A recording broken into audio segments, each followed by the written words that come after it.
बहुत बहुत नमस्कार क्लास 10th के स्टूडेंट्स, कैसे हैं आप लोग और कैसे चल रही है आपकी बोर्ड एग्जामिनेशन के लिए प्रिपरेशन? कमेंट सेक्शन में जरूर लिख के बताइए। और आज का ये इतना इंपॉर्टेंट वीडियो है, कभी मिस मत करना भाई, बहुत ही ज्यादा इंपॉर्टेंट है। जहां पर आज के इस वीडियो में हम बात करने वाले हैं 12 मोस्ट इंपॉर्टेंट क्वेश्चन। अगर भाई इसको मिस कर दिए ना तो क्या ही बताऊं मैं आपको, ठीक है। अगर अभी तक जो भी प्रिपरेशन आप बोर्ड एग्जाम के लिए किए हैं वो तो किए ही हैं, लेकिन ये 12 क्वेश्चन जो आज मैं बताऊंगा ना वो पूरी तरह से छप के आने वाले हैं। यही क्वेश्चन पूरी तरह से मैं बता दूं, छप के यही क्वेश्चन आने वाले हैं आपके बोर्ड एग्जाम में, लिख के गारंटी दे सकता हूं, क्योंकि ये प्रीवियस ईयर क्वेश्चन जो भी अभी डिस्कस करूंगा PYQ क्वेश्चन है। यानी ये PYQ क्वेश्चन पिछले 10 सालों में 5 से 6 बार रिपीट किए गए हैं। तो अगर इस सारे क्वेश्चन को अगर हम कर लेते हैं तो बहुत अच्छे मार्क्स हम स्कोर कर सकते हैं। तो ये क्वेश्चन को तो हम कभी मिस नहीं करने वाले हैं, क्योंकि मैं आपको पढ़ा रहा हूं पूरे डिटेल्ड में, ये सारे क्वेश्चन को बताऊंगा और कैसे याद कर सकते हो वो भी बताऊंगा। और भाई ये फिर से बता रहा हूं, बार बार ये बात मुझे क्यों बोलना पड़ रहा है, ठीक है। इस वीडियो को कभी मिस मत करिएगा, क्योंकि ये वीडियो आपके लिए इतना खतरनाक है, इतना खतरनाक है कि आज के इस क्लास से आपको 30 से 35 नंबर, उससे भी समझ लिए 40 मार्क्स आपके पक्के हो जाएंगे, आपके मुट्ठी में हो जाएंगे। क्योंकि ये अगर क्वेश्चन कर लेते हो 12 क्वेश्चन, इसमें से 5 से 6 क्वेश्चन हूबहू ऐसे ही आने वाले हैं। एकदम मैं कह रहा हूं छपके, क्योंकि बहुत रिसर्च करने के बाद यह वीडियो आप तक मैं पहुंचाया हूं।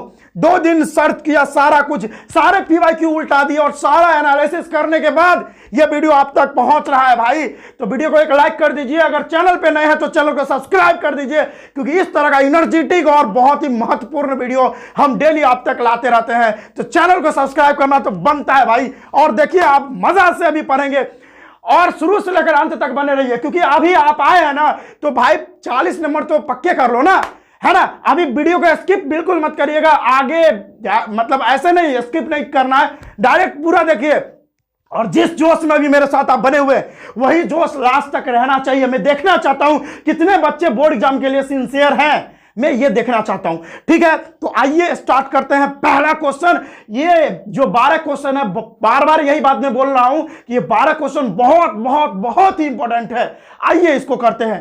पहला क्वेश्चन यहां पे मैं लिख के रखा हुआ हूं, यहां पे आपको क्वेश्चन दिखेगा, क्योंकि मेरे पास डिजिटल बोर्ड नहीं है तो मैं यहां पर क्वेश्चन बाद में एडिट करके डालता हूं। तो आइए पहला क्वेश्चन आपके स्क्रीन पे ये रहा, ये फिजिक्स सेक्शन से क्वेश्चन आ रहा है। और ये क्वेश्चन कितना बार रिपीट हुआ मैं बता दूं भाई।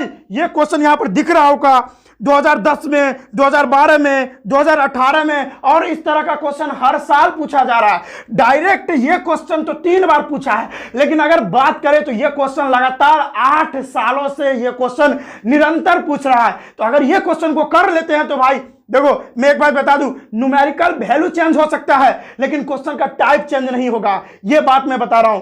न्यूमेरिकल वैल्यू यानी अगर यहां पर क्वेश्चन है कि a 4 centimetre tall object is perpendicular to the principal axis of a convex lens, ये क्वेश्चन है ना, इसमें 4 सेंटीमीटर की जगह पे 6 सेंटीमीटर हो सकता है, ऐसा मैं मानता हूं। लेकिन इस टाइप का क्वेश्चन डेफिनेटली आएगा, ये मैं बता रहा हूं। हर साल बोर्ड एग्जाम में इस टाइप का क्वेश्चन पूछा जाता है।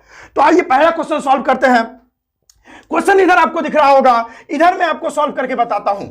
क्वेश्चन है कि a 4 centimetre tall object is perpendicular to the principal axis of a convex lens, lens की बात कर रहा है, मिरर नहीं है, of focal length 24 centimetre, the distance of the object from the lens is 16 centimetre. तो find the position, size and nature of the image form using the lens formula. Lens formula क्या होता है भैया? Lens formula क्या होता है? इधर देखिए, वीडियो को पूरा देखिएगा। लेंस फार्मूला क्या होता है? 1/v - 1/u = 1/f होता है भैया। और क्या कह रहा है भैया? देखो ये है लेंस, ठीक है। चलिए अब ये लेंस है, आपको यहां पर एक 4 सेंटीमीटर टॉल ऑब्जेक्ट, यानी यहां पर एक ऑब्जेक्ट रखा हुआ है जो कि 4 सेंटीमीटर लंबा है, ठीक है, बहुत ही बढ़िया है, ठीक है। यानी आपको क्वेश्चन में गिवन है हाइट ऑफ ऑब्जेक्ट, आपको 4 सेंटीमीटर क्वेश्चन में गिवन है, बहुत ही बढ़िया। Is perpendicular to the principal axis, perpendicular है, देख रहे हो ये ऑब्जेक्ट परपेंडिकुलर ही होगा, यहां से देख लो ना भाई, प्रिंसिपल एक्सिस के परपेंडिकुलर है ना।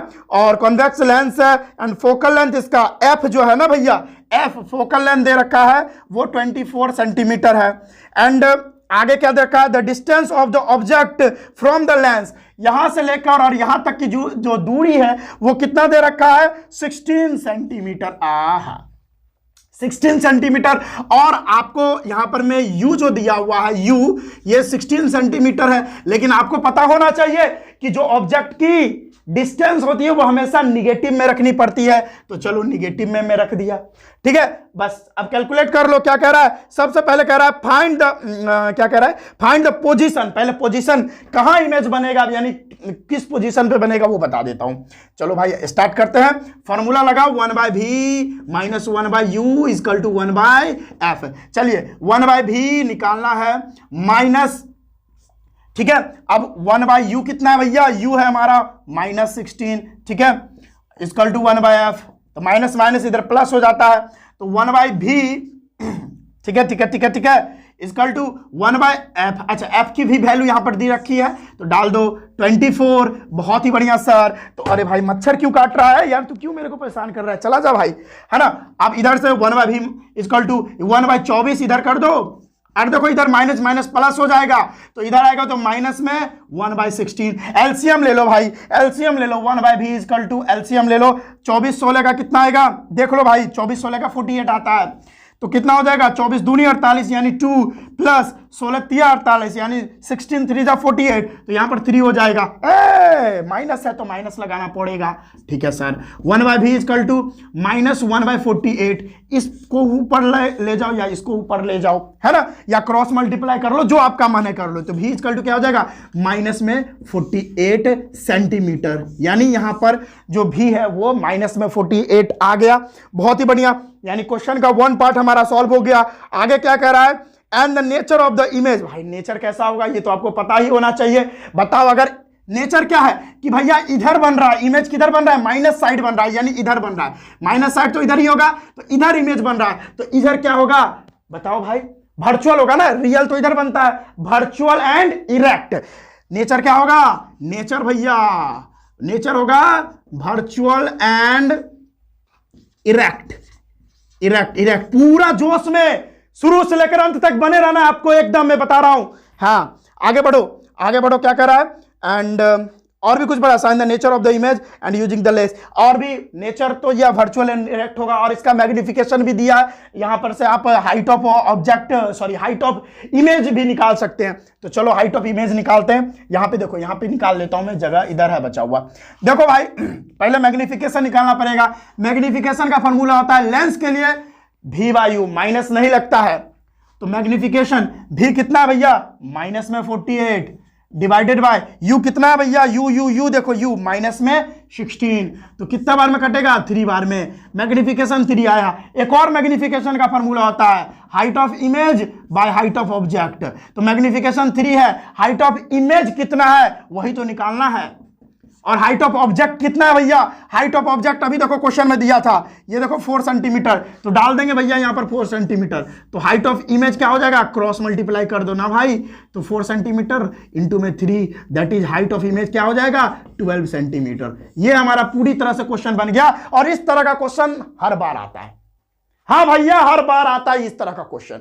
तो पहला क्वेश्चन सॉल्व हो गया है, चलिए दूसरा क्वेश्चन हम सॉल्व करते हैं, इसको मिटाते हैं। आपको आई होप पूरा तरह से बात समझ में आ गया होगा, नहीं समझ में आया तो फिर से पीछे वीडियो को बैक कर लीजिए और फिर से समझ के आइए, ठीक है, क्योंकि पूरा समझिएगा तभी क्वेश्चन को सॉल्व कर पाइएगा, ठीक है। इसको मिटा दूं भाई, अच्छा थोड़ा सैनिटाइजर मारता हूं इस पे, ओ भैया, क्योंकि ऐसे ये मिटता नहीं है, मेरा बोर्ड थोड़ा खराब है। एक बार मार दूंगा तो पूरी तरह से मिट जाएगा, कोई प्रॉब्लम नहीं होगा। हाँ, बहुत ही बढ़िया, बहुत ही बढ़िया। चलिए देख रहे हो, एक बार मार दिया, अब मिटने में कोई प्रॉब्लम नहीं।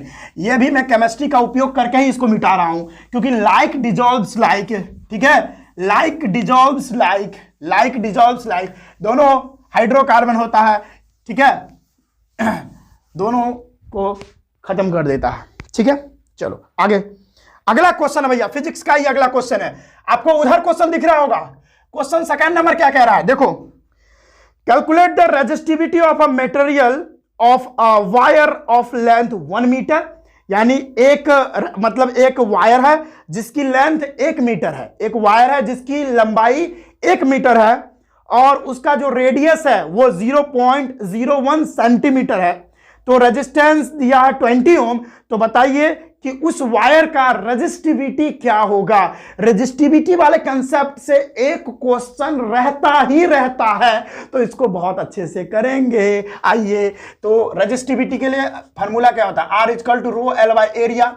रेजिस्टिविटी को कुदका के इधर लाते हो तो क्या होता है फार्मूला, R एरिया ऊपर जाता है, लेंथ नीचे आता है, तो भैया एरिया डिवाइडेड बाय लेंथ, ये फार्मूला हो जाएगा।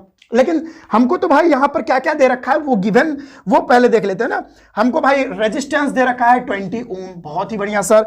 नेक्स्ट हमको दे रखा है लेंथ दे रखा है कितना, 1 मीटर। उसके बाद रेडियस दे रखा है कितना, 0.01 सेंटीमीटर। अब इसको मीटर में चेंज करना पड़ेगा, तो देखो 0.01 सेंटीमीटर को हम क्या लिख सकते हैं, ये लिख सकता हूं मैं 1 × 10⁻²। सेम ही बात है, वही बात है। अब देखो ये सेंटीमीटर में ही है, मीटर में चेंज करने के लिए हमको क्या करना पड़ेगा, 1 × 10⁻⁻4 करना पड़ेगा, तब ये मीटर में आ जाएगा। तो ओवरऑल रेडियस क्या हो गई, 1 × 10⁻⁻4 हो गई। ठीक है, समझ में आया, हाँ बहुत ही अच्छा। तो अब फार्मूला पर ये पुट कर दो पूरी तरह से। तो फार्मूला है रो इक्वल टू, यानी रेजिस्टिविटी बराबर R × A/L। तो रेजिस्टिविटी बराबर R, रेजिस्टेंस 20 ओम है तो मैं लिखूंगा 20 ओम।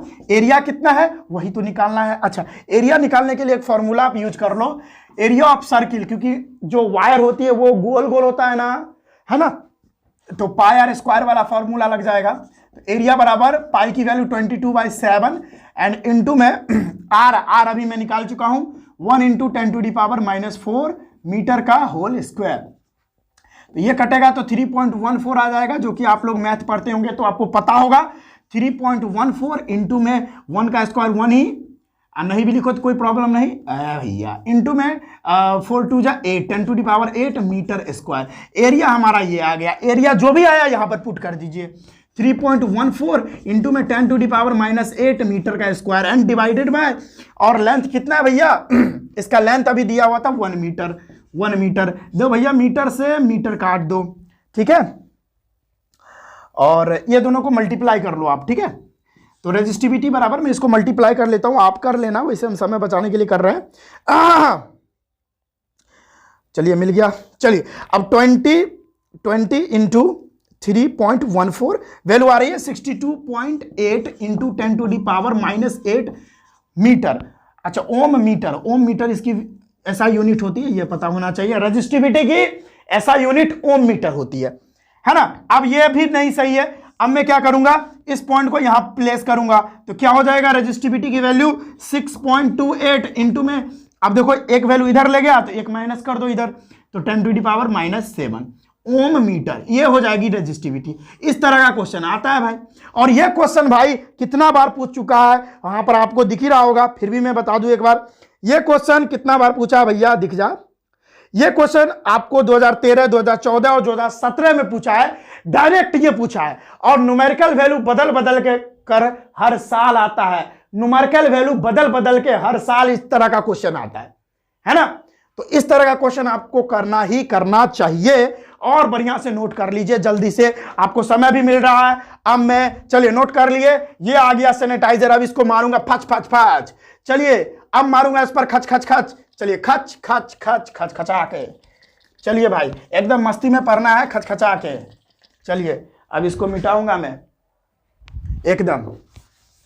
चलिए भाई, मजा आ रहा होगा क्लास में, बिल्कुल भी बोरिंग नहीं होना है, हम आपके साथ हैं, है ना, टेंशन मत लीजिए, एकदम सारे क्वेश्चन को गर्दा उड़ा देंगे, एकदम क्या उड़ा देंगे, गर्दा। तीसरा नंबर क्वेश्चन क्या कह रहा है, देखिए यहां पर आपको दिख रहा होगा क्वेश्चन तीसरा नंबर क्या है, व्हाट इज सोलेनॉइड। देखो भाई सोलेनॉइड क्या होता है ये आपको पता होना चाहिए, और उसके साथ साथ कह रहा है कि draw the pattern of magnetic field lines. और ये क्वेश्चन देखो भाई कितना बार पूछा है, ये आपको डायरेक्ट क्वेश्चन जो यहां पर दिया गया है ना, डायरेक्ट क्वेश्चन 4 साल आया है, 2015 में, 2016 में, 2019 में और 2020 में, देख रहे हो लगातार ये क्वेश्चन आ रहा है। और इनडायरेक्ट वे में ये क्वेश्चन हर साल आ रहा है, इनडायरेक्ट वे में ये क्वेश्चन हर साल आ रहा है। तो अगर सोलेनॉइड में क्या ही बताऊं, इतना महत्वपूर्ण है, इतना इंपॉर्टेंट है कि आपको करना ही चाहिए सोलेनॉइड, है ना। तो और इसमें और भी क्वेश्चन कह रहा है कि भाई करंट कैरिंग सोलेनॉइड में किस तरह से मैग्नेटिक फील्ड लाइंस जाती है, ये सारा आपको चीज बताना है, ठीक है। उसके बाद बार मैग्नेट में कैसे होता है ना। List two distinguish features between the two magnetic field lines, ठीक है। अभी सब बात करते हैं।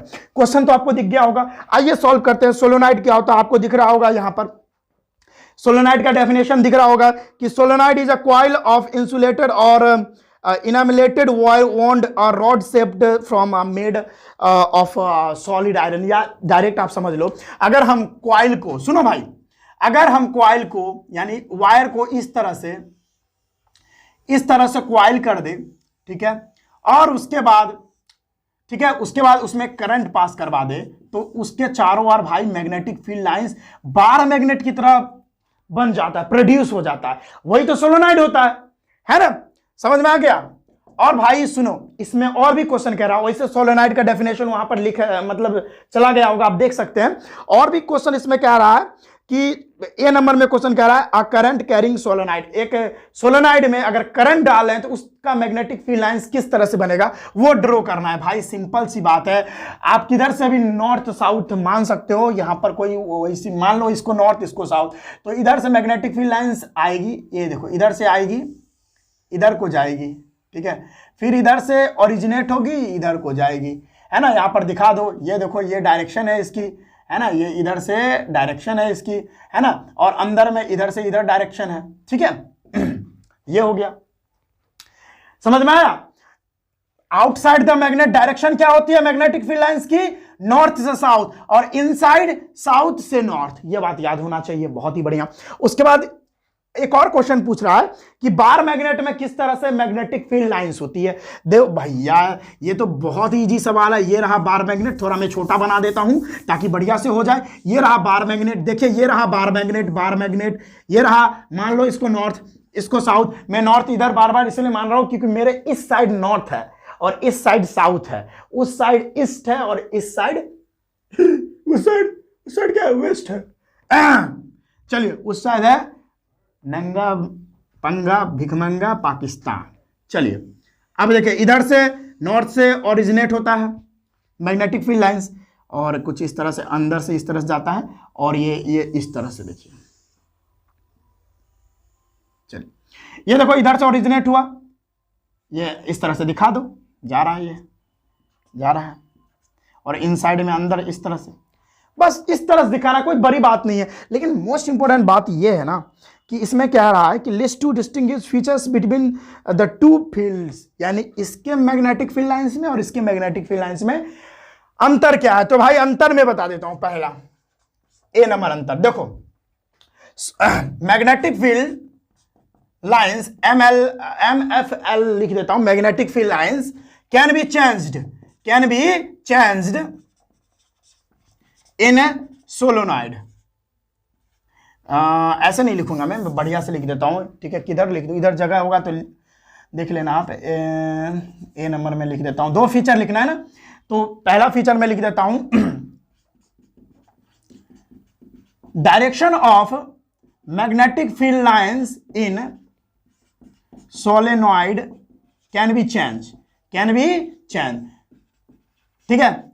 मैग्नेटिक फील्ड लाइंस का जो डायरेक्शन है सोलेनॉइड में चेंज हो सकता है। अगर हम करंट का डायरेक्शन चेंज कर दे तो इसका भी डायरेक्शन चेंज हो जाएगा। दूसरा क्या लिखूंगा, या डायरेक्शन ऑफ पोल्स में भी चेंज्ड, क्या लिख दूं, direction of poles also changed, कैन लगा दो। मतलब क्या, इसका जो पोल होता है ना, जैसे इधर मान लो नॉर्थ है, इधर साउथ है, तो इधर भी नॉर्थ इधर भी साउथ हो सकता है, जो सोलेनॉइड में ही पॉसिबल हो सकता है। बार मैग्नेट में ऐसा नहीं होगा। बार मैग्नेट में कोई नॉर्थ पोल है तो वो नॉर्थ पोल ही रहेगा, कोई साउथ पोल है तो कोई साउथ पोल ही रहेगा, वो कभी चेंज नहीं होगा, ये बात है। चलो ये क्वेश्चन भी सॉल्व हो गया, बोलो मजा आया। चलिए नोट कर लीजिए, और यहां पर लगा मेरा ये सैनिटाइजर। चलो भाई, आई होप सारी बातें आपको समझ में आ रही होंगी, सारा क्वेश्चन बढ़िया से समझ में आ रहा होगा और पढ़ने में मजा बहुत आ रहा होगा। जी हाँ स्टूडेंट्स, है ना, मजा दिलवाते हुए पढ़ाते हैं। और चलिए देखिए अगला क्वेश्चन क्या है भाई। 12 क्वेश्चन करने, 3 ही क्वेश्चन हुआ अभी तक। चलिए चौथा क्वेश्चन क्या है भाई, अगला क्वेश्चन तो पढ़ो भाई। अगला क्वेश्चन क्या है, नेम द, अच्छा आप केमिस्ट्री में हम लोग इंटर कर चुके हैं, name the reducing agent in the flowing reactions. Reducing agent बताना है। क्वेश्चन तो आपको उधर दिख रहा होगा, उसमें एक रिएक्शन भी दिया हुआ है, मैं रिएक्शन दिखता हूं। Mn क्या है भैया, MnO2 प्लस में एल्यूमिनियम, यह रिएक्शन करने के बाद दे रहा है मेरे को Mn और प्लस में एल्यूमिनियम ऑक्साइड Al2O3। ठीक है भाई, रिएक्शन दे रखा है।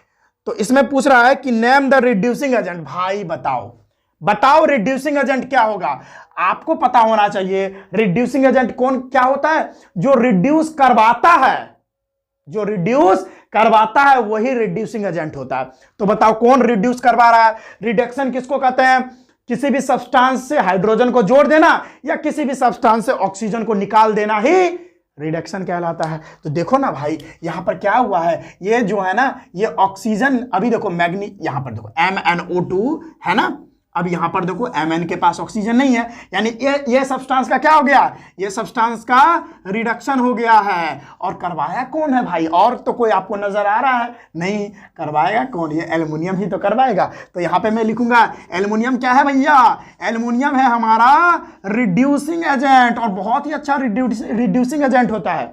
ठीक है, चलो अब अगला क्वेश्चन है, state which is more reactive than Mn और Al। ये भैया Mn और Al यानी मैग्नीज और एल्युमिनियम में से ज्यादा रिएक्टिव कौन है, देख लो यहां पर पता चल जाएगा।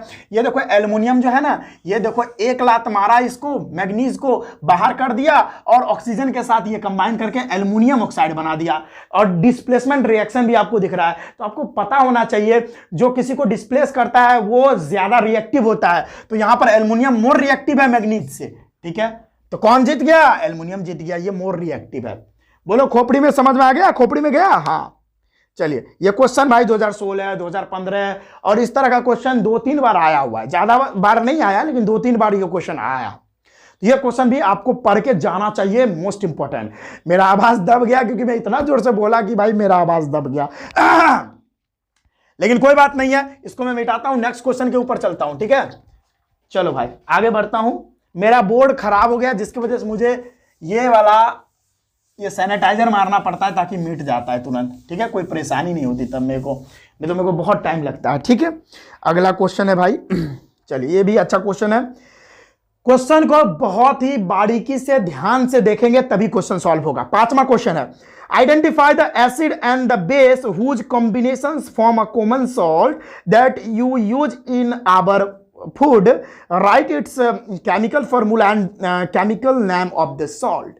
देखो भाई क्या कह रहा है कि एक एसिड और एक बेस जब आपस में मिलता है तब कॉमन सॉल्ट बनता है। यानी देखो भाई मैं लिख रहा हूं, जब कोई एक एसिड और एक बेस आपस में मिल रहा है तब जाके कॉमन सॉल्ट बनता है। कॉमन सॉल्ट बोले तो NaCl बनता है।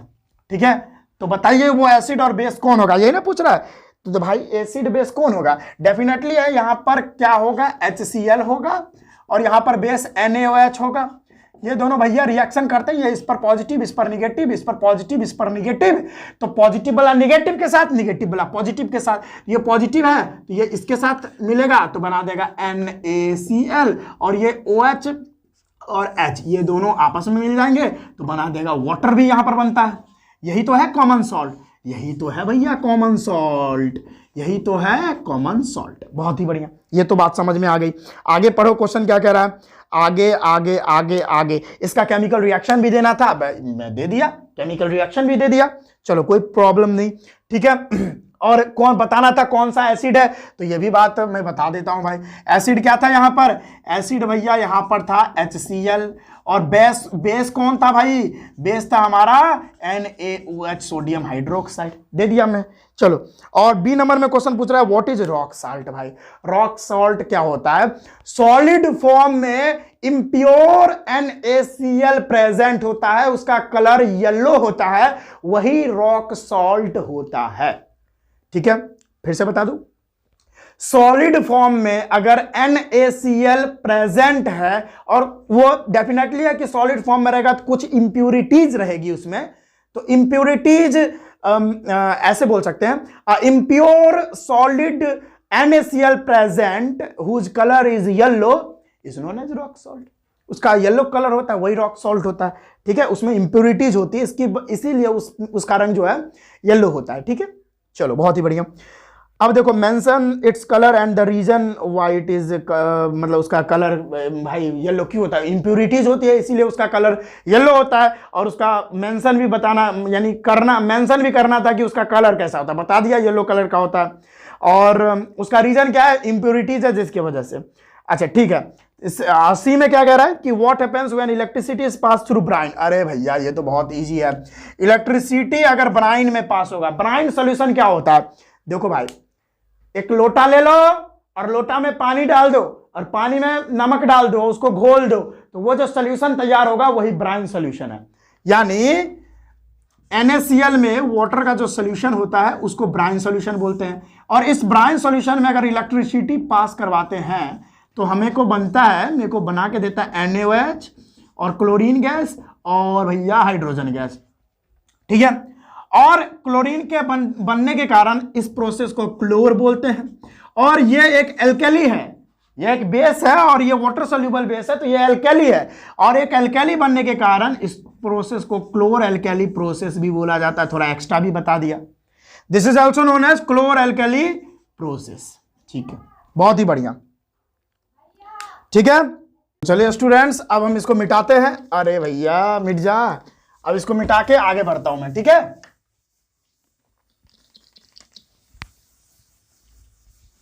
चलो चलो चलो आगे बढ़ते हैं, एकदम जोश में रहना है अपना लोग को, ठीक है। कोई प्रॉब्लम नहीं होना चाहिए, बिल्कुल भी कोई प्रॉब्लम नहीं होना चाहिए। अब चलो भाई आगे चलता हूं। ये क्वेश्चन पूरा तरह से सॉल्व हो गया और ये क्वेश्चन भाई बहुत बार पूछा गया है, 2013, 2014 और इनडायरेक्ट वे में बहुत बार ये क्वेश्चन पूछा गया है, तो इसलिए मैं कर पाया। अब देखिए इसमें अगला क्वेश्चन है गिव रीजन देना है, यानी रीजन बताना है कि ऐसा क्यों हो रहा है, गिव रीजन, ठीक है।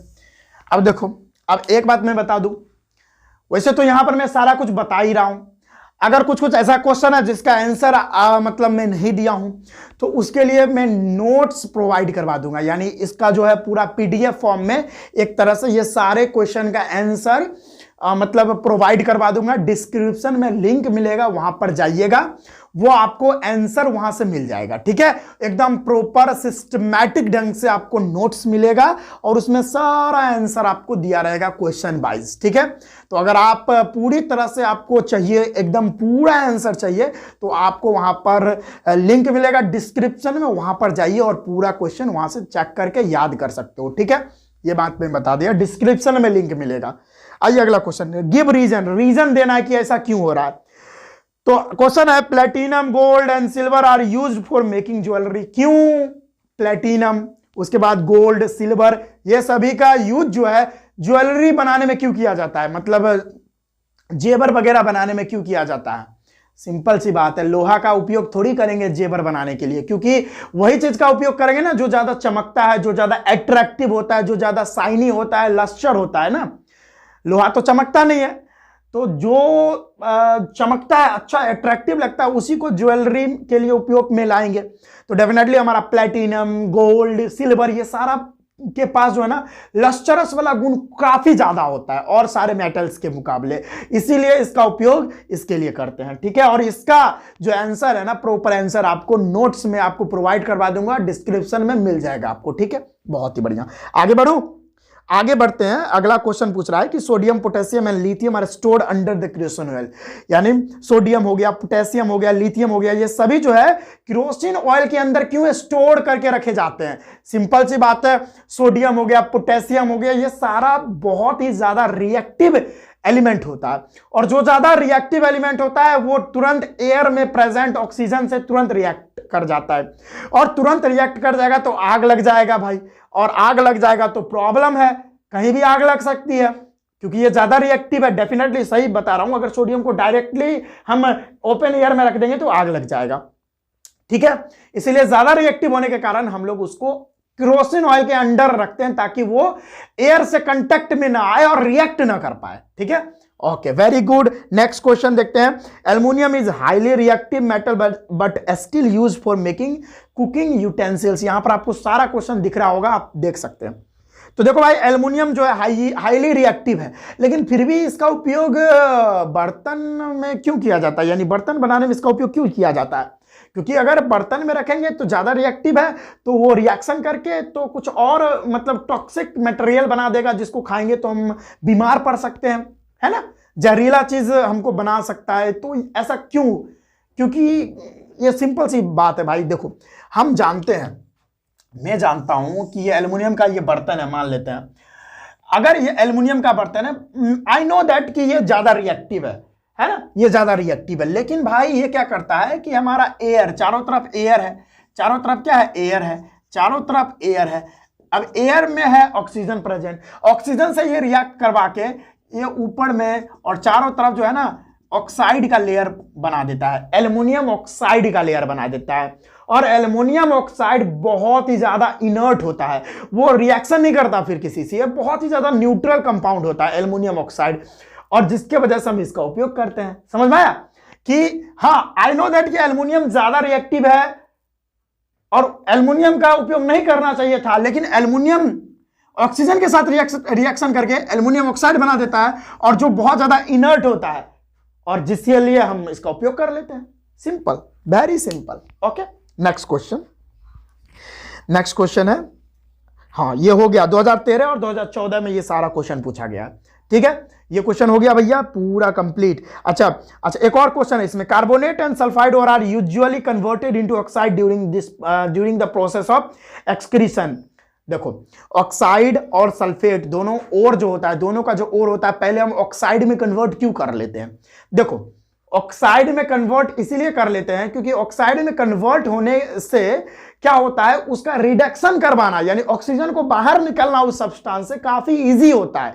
इसीलिए हम पहले इसीलिए हम सल्फेट और ये कार्बोनेट और को पहले ऑक्साइड में कन्वर्ट कर लेते हैं, ताकि उसके बाद हम लोग क्या डायरेक्ट उसका रिडक्शन करवा देंगे, और रिडक्शन हो जाएगा तो प्योर हमको मेटल मिल जाएगा। सिंपल सी बात है भाई, कोई प्रॉब्लम नहीं होना चाहिए। तो गिव रीजन में ये सारा क्वेश्चन बहुत बार आ चुका है। यहां पर डायरेक्ट वे में यहां पे मैं बात करूं तो डायरेक्टली 2013 2014 में आ चुका है, लेकिन इनडायरेक्टली पूछो तो इस तरह का क्वेश्चन घुमा फिरा कर बहुत बार पूछा जा चुका है। ठीक है, हर साल लगभग समझो पूछा गया है। आगे बढ़ता हूं। ठीक है, अगला क्वेश्चन है व्हाट आर आइसोमर्स। इधर देख लो भाई, सारा क्वेश्चन दिख रहा होगा। What are isomers. देखो भाई आइसोमर्स क्या होता है कि आइसोमर्स ऐसे कंपाउंड होते हैं जिनका मॉलिक्यूलर फॉर्मूला सेम होता है, लेकिन स्ट्रक्चर डिफरेंट होता है। क्या बोला कि मॉलिक्यूलर फॉर्मूला तो सेम होगा, लेकिन स्ट्रक्चर डिफरेंट होगा। लेकिन इस क्वेश्चन में पूछ रहा है कि write the structure of two compound having molecular formula C3H6O। C3H6O का आपको दो स्ट्रक्चर बनाना है, यानी दो स्ट्रक्चर बनाना है और उसके बाद उसका नाम भी लिखना है। IUPAC नेमिंग भी करनी, आओ करते हैं। ठीक है, C3H6O से दो स्ट्रक्चर बन सकता है। एक कीटोन वाला बना लेता हूं मैं इस तरह से, यहां पे डबल बॉन्ड O, ये 3 हाइड्रोजन इधर और ये 3 हाइड्रोजन इधर। देखो C3 और हाइड्रोजन 3 3 6 और एक ऑक्सीजन। देखो ये कंपाउंड बन गया, और इसका नाम क्या होगा? इसका नाम हो जाएगा, 3 कार्बन है तो प्रोपेन, और कीटोन है ना कीटोन, तो इसको ऑन लगाते हैं लास्ट में, प्रोपेनॉन इसका नाम है। ठीक है, एक ये हो गया, और दूसरा क्या बन सकता है भाई? दूसरा एल्डिहाइड बना लो आप, कार्बन कार्बन कार्बन, यहां पर एल्डिहाइड बन गया, यहां पर 3 हाइड्रोजन और यहां पर 2 हाइड्रोजन। गिन लो, 3 कार्बन और हाइड्रोजन, 3 2 5 1 6, और एक ऑक्सीजन भी है। लो अब नाम इसका लिख लो, 1, इधर से कर लेता हूं मैं नंबरिंग, 1 2 3, 3 कार्बन है तो प्रोप, सिंगल बॉन्ड है तो एन, और यहां पर एल्डिहाइड है तो एल्डिहाइड के लिए अल लगाते हैं, प्रोपेनल इसका नाम है। क्या नाम है इसका? प्रोपेनल नाम है। ये देखो ये दोनों भी आइसोमर्स ही एक तरह से हो गए। ठीक है, फंक्शनल आइसोमर्स होते हैं, आपको 11th में पढ़ना है ये सारा चीज। ठीक है, आगे बढ़ूं, आगे बढ़ता हूं। अगला क्वेश्चन हो गया, और ये क्वेश्चन 2023 में पूछा गया है। ठीक है, इसी बार, यानी इससे पिछला बार जो एग्जाम हुआ था, अभी तो एग्जाम नहीं हुआ, पिछले बार के एग्जाम ये क्वेश्चन था। ठीक है, बहुत ही अच्छा क्वेश्चन था, और इस तरह का आइसोमर्स तो इतना इंपॉर्टेंट है ना कि हर बार आता है भाई, हर बार ये क्वेश्चन आता है। आइसोमर्स पर क्वेश्चन हर साल आते हैं, ये जान लो भाई। ठीक है, आगे बढ़ता हूं, चलिए आगे बढ़ते हैं। 8वां नंबर क्वेश्चन होमोलोगस सीरीज से आ गया। देखो भाई, होमोलोगस सीरीज भी काफी इंपॉर्टेंट है। होमोलोगस सीरीज होता क्या है पहले ये आपको बताना है। देखो होमोलोगस सीरीज क्या होता है कि होमोलोगस सीरीज ऐसे कंपाउंड्स का मतलब ऐसा कंपाउंड्स होता है जिस ग्रुप में दो ग्रुप यानी दो कंसेक्यूटिव मेंबर्स का जो कह लो डिफेंस होता है वो CH2 मॉलिक्यूल्स का होता है। यानी अगर मैं अल्कोहल फैमिली का होमोलोगस सीरीज लिखूं CH3OH ये first homologous series, C2H5OH second homologous series, C3H7OH third homologous series, C4H7OH ये फोर्थ होमोलोगस सीरीज। अब देख लो कार्बन से दूसरे कार्बन ये कॉन्जिक्यूटिव ये दो कॉन्जिक्यूटिव कंपाउंड के बीच का डिफरेंस CH2 मॉलिक्यूल्स का होता है। दिखा देता हूं, ये कार्बन से ये कार्बन आने में कितना कार्बन का डिफरेंस है, एक कार्बन का। 3 हाइड्रोजन से 5 हाइड्रोजन आने में कितना कार्बन हाइड्रोजन का डिफरेंस है, 2 हाइड्रोजन का। देख लो CH2 मॉलिक्यूल्स का डिफरेंस है, बस यही है। और यही नहीं, और पूछ रहा है आपको कि right general formula for alkyne and name and draw the electron dot structure of first homologous series of alkyne. Alkyne का फर्स्ट होमोलोगस सीरीज का जो भी वहां पर स्ट्रक्चर बनेगा उसका इलेक्ट्रॉन डॉट स्ट्रक्चर भी बनाने हैं। बहुत ही अच्छा है, फर्स्ट ही है ना, हाँ फर्स्ट। देखो पहला नंबर जनरल फार्मूला क्या होता है एल्काइन का, जनरल फार्मूला एल्काइन का, जनरल फार्मूला एल्काइन का होता है CnH2n-2 और फर्स्ट होमोलोगस सीरीज 2 कार्बन से स्टार्ट होता है। n का वैल्यू हमको 2 डालना होगा अगर एल्काइन का होमोलोगस सीरीज निकालना है फर्स्ट तो n के जगह पे 2 डालेंगे और H2 × 2 - 2 मेरे को पता है क्या आएगा, लेकिन मैं आप लोग को समझाने के लिए फॉर्मूला का यूज कर रहा हूं। C2H4 - 2 यानी C2H2। अब इसका आपको इलेक्ट्रॉन डॉट स्ट्रक्चर बना देना है। लो 2 कार्बन यहां पे डाल दिया और हाइड्रोजन, एक हाइड्रोजन इधर एक हाइड्रोजन इधर डाल दो और यहां पर 1 2 ट्रिपल बॉन्ड बनेगी, मुझे पता है। यहाँ पर एक कार्बन और इसका लो इलेक्ट्रॉन डॉट स्ट्रक्चर बन गया। लो और यहाँ पर मैं करवा देता हूँ 2 3 4 5 6 7 8। लो एक यहाँ पर इस तरह से शेयरिंग हो जाएगी और एक बार इधर से शेयरिंग हो जाएगी और ट्रिपल बॉन्ड देखो यहाँ पर बन जाएगा। मैं हाइड्रोजन बना देता हूँ अच्छे से। यहाँ पर देख लो भाई ये ट्रिपल बॉन्ड हो रहा है, बन रहा है, देख लो 3 पेयर इलेक्ट्रॉन शेयर हो रहे हैं। यानी ये इस तरह से बनेगा, कार्बन ट्रिपल बॉन्ड और इधर हाइड्रोजन और इधर हाइड्रोजन। भाई सिंपल है, देख लो भाई आसान है, नोट कर लो। अगला क्वेश्चन हम लेके आते हैं। अगला क्वेश्चन चलिए इसको नोट कर लीजिए। चलिए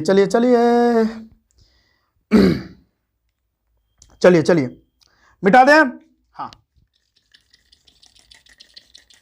चलिए भाई, मजा आ रहा होगा। अब अगला क्वेश्चन है, नेक्स्ट क्वेश्चन है 9 नंबर, 9वां क्वेश्चन है। देख रहे हो इसको डालने के बाद मिटाना बहुत इजी हो जाता है भाई। ठीक है, अगला 9th नंबर क्वेश्चन है कि how is the sex of a child fixed during the fertilisation steps in human being. और ये क्वेश्चन तो भाई क्या ही बताऊं मैं, 2012 2013 2016 2021 है, 21 है, हाँ 2021। बताओ यार कितना बार पूछा है। यानी सेक्स डिटर्मिनेशन से क्वेश्चन बहुत बार आते हैं। तो कैसे होता है भाई, देखो हमारा शरीर में जो है ना 23 पेयर क्रोमोजोम होते हैं, जिसमें 22 पेयर क्रोमोजोम्स और सारे चीज को निर्धारित करते हैं। लेकिन एक पेयर जो आपका क्रोमोजोम होता है वो क्रोमोजोम सेक्स क्रोमोजोम होता है और वो डिसाइड करता है कि लड़का होगा कि लड़की होगा। ठीक है, हाँ तो जैसे सेक्स क्रोमोजोम होता है गर्ल्स में XX और बॉय में होता है XY। तो क्या होता है, अगर XX मिल गया है ना, अगर XX मिल जाता है तो XX बनता है, और यहां से अगर XY मिल गया तो XY बनता है। यानी XX मिला तो गर्ल बन जाता है और XY मिला तो बॉय बन जाता है। बस यही बात आपको यहां पर ये डायग्राम बना के और उसके बाद पूरा इसको एक्सप्लेन करके आप लिख दोगे तो आपको पूरा मार्क्स मिल जाएगा। ठीक है, और ये क्वेश्चन बहुत बार पूछा गया है। ठीक है, बहुत ही बढ़िया। और ये भी बात याद रख लो कि जो गर्ल तो XX देगी ही, बॉय पर निर्भर करता है कि लड़का होगा कि लड़की होगा। इसीलिए गांव देहात में क्या होता है कि लड़की को मतलब बोला जाता है कि लड़की के वजह से यहां पर लड़का पैदा नहीं ले रहा है। लेकिन असलियत में जो जिम्मेदार इंसान होता है, यानी जो जिम्मेदार होता है, लड़की बार बार होती है, उसका कारण ये होता है बॉय के कारण। क्योंकि गर्ल तो XX दे ही रही है ना, बॉय पर डिपेंड करता है। वो X दे दिया तो गर्ल हो जाएगा, Y दे दिया तो बॉय हो जाएगा। ठीक है, चलो अगला क्वेश्चन देखते हैं। Reflex are continues to be more efficient for quick response, justify this statement, give reason. बहुत अच्छा क्वेश्चन है और ये क्वेश्चन 2014, 2016, 2017 और बहुत बार ये क्वेश्चन आ चुका है। इनडायरेक्ट वे में बात करें तो रिफ्लेक्स एक्शन से बहुत क्वेश्चन आता है, रिफ्लेक्स आर्क से। देखो भाई पहले इसको डिफाइन कर दो, मैं डिफाइन कर देता हूं।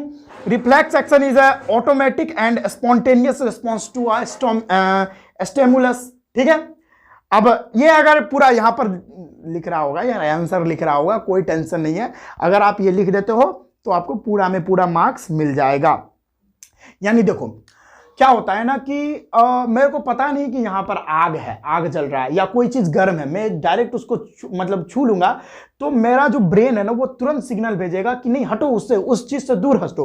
तो उस स्टिमुलस की तरफ रिएक्शन जो रिएक्ट करते हैं उसी को क्या बोलते हैं, रिफ्लेक्स एक्शन बोलते हैं। और इसका अगर पूरा डेफिनेशन ही लिख दोगे ना तो बहुत ही अच्छा। पहले डेफिनेशन लिख दो और जितना पॉइंट बाय पॉइंट लिखता हुआ नजर आ रहा है वो सारा लिख दोगे, पूरा में पूरा मार्क्स मिल जाएगा। ठीक है, अगला क्वेश्चन है the pathway taken by nerve impulse and responses to, ये तो अच्छा, the pathway taken by nerve impulse and response in a reflex action is called reflex arc. ठीक है, जो पाथवे टेकन किया जाता है नर्व इंपल्स के द्वारा and in a reflex action से, उसी को रिफ्लेक्स आर्क बोलते हैं। आप समझ लेना, बायोलॉजी मेरा उतना खतरनाक नहीं है। ठीक है, चलो अब अगला क्वेश्चन है, मतलब अगला क्वेश्चन है, इसी में आप लिख सकते हो it consist of receptor sensory nerve. यहां पर एक डायग्राम भी आ रहा होगा, वहां से आप समझ सकते हो।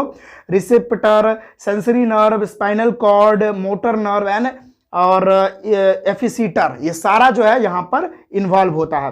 ठीक है, अब देखो reflex arc is evolved in animals because the thinking process of brain is not fast enough. ठीक है, ये सारा भी लिख लेना बढ़िया से। Reflex arc enables the body to give quick response to harmful stimuli so that changes of damage to the body are decreased। मतलब कोई भी डेंजरस आपको स्टिमुली दिख रहा है, जैसे कोई चीज गर्म है, ठीक है, तो वो इतना क्विक रिस्पॉन्स दिखाता है, इतना क्विक रिस्पॉन्स दिखाता है हमारा। ठीक है, रिफ्लेक्स आर्क उसी को तो बोलते हैं क्विक रिस्पॉन्स करता है। यानी अगर आपको कोई चीज गर्म है तो तुरंत ब्रेन सिग्नल देगा, तुरंत आप दूर हटा लोगे अपना हाथ। ठीक है, समझ में आया? तो ये क्वेश्चन आप कर लेना। ठीक है, चलो बहुत ही बढ़िया। अगला क्वेश्चन देखते हैं, अगला क्वेश्चन देखते हैं भाई। अगला क्वेश्चन अगला है भाई, अगला explain budding in hydra with the help of लेवल डायग्राम। भाई कितना ही तोतन पूछते हैं भाई, और ये क्वेश्चन बहुत बार आ चुका है, 2012, 2014, 2015, 2019, 4 साल क्वेश्चन आया और बहुत बार ये क्वेश्चन आएगा। अभी देखना, इस बार आने का चांस है। यानी बडिंग हाइड्रा में जो बडिंग होता है वो बताइए लेवल डायग्राम से बताइए। यहां पर डायग्राम दिया हुआ है, देखो यहां पर एक मैच्योर हाइड्रा है, धीरे धीरे इससे बर्ड निकला और वो बर्ड मैच्योर हुआ और बर्ड मैच्योर होकर डिटैच हो गया, यानी वो पेरेंट हाइड्रा से हट गया और खुद एक पूरा हाइड्रा बन गया। तो यही तो है भाई, ये पूरा डायग्राम बना लोगे, पूरा में पूरा मार्क्स मिल जाएगा आपको, कोई प्रॉब्लम नहीं है। ठीक है, चलिए, और ये लास्ट क्वेश्चन, ये 11वां नंबर क्वेश्चन था और ये बहुत बार क्वेश्चन आ चुका है। अगर लास्ट क्वेश्चन की बात करें और स्टूडेंट्स लास्ट क्वेश्चन की बात करेंगे तो फीमेल रिप्रोडक्टिव सिस्टम का डायग्राम, जो कि आपको यहां पर दिख रहा होगा। फीमेल और मेल भी और फीमेल भी दोनों इंपॉर्टेंट होता है, लेकिन आप फीमेल कर लो। फीमेल रिप्रोडक्टिव सिस्टम का डायग्राम आप पूरी तरह से अच्छे ढंग से अगर आप कर लोगे, देख लो यहां पर सारा पिक्चर आपको दिख रहा होगा, कहां पर क्या है। ठीक है, आपको अगर पूरा आता है तो भाई कोई दिक्कत नहीं, कहां पे ओवरी है, कहां पे फिलोपियन ट्यूब है, कहां पे सर्विक्स है। ठीक है, वो सारा चीज अगर आप प्रैक्टिस कर लेते हो तो ये भी बहुत बार आता है। ठीक है, तो इसको भी आप बहुत अच्छे से कर लेना। अगर इतना आप कर लेते हो तो बहुत अच्छा मार्क्स आप बोर्ड एग्जाम में अभी भी ला सकते हो भाई। ठीक है, तो चलिए आज के इस वीडियो में बस इतना ही रखते हैं। आज हमने 12 PYQ क्वेश्चन करवाया, जो बहुत बार ये क्वेश्चन आ चुके हैं। ठीक है, तो इस तरह का इंपॉर्टेंट वीडियो हम डेली लेके आते रहते हैं, तो मेरे चैनल को सब्सक्राइब कर दीजिएगा और वीडियो को लाइक जरूर कर दीजिएगा। ठीक है, क्योंकि अगर आप लाइक करिएगा, सब्सक्राइब करिएगा तो मेरे को मोटिवेशन मिलता है कि और इस तरह का इंपॉर्टेंट वीडियो आप तक पहुंचाते रहे। जी हाँ, और बोर्ड एग्जामिनेशन का बहुत कम ही दिन बचा है, तो बहुत अच्छे से पढ़िए और बहुत तगड़ा वाला मेहनत कीजिए। ठीक है, तो चलिए अगले वीडियो में हम मिलते हैं और चलिए बातें करेंगे अगले वीडियो में और नया टॉपिक लेके आते हैं अगले वीडियो में। चलिए मिलते हैं नेक्स्ट वीडियो में। जय हिंद।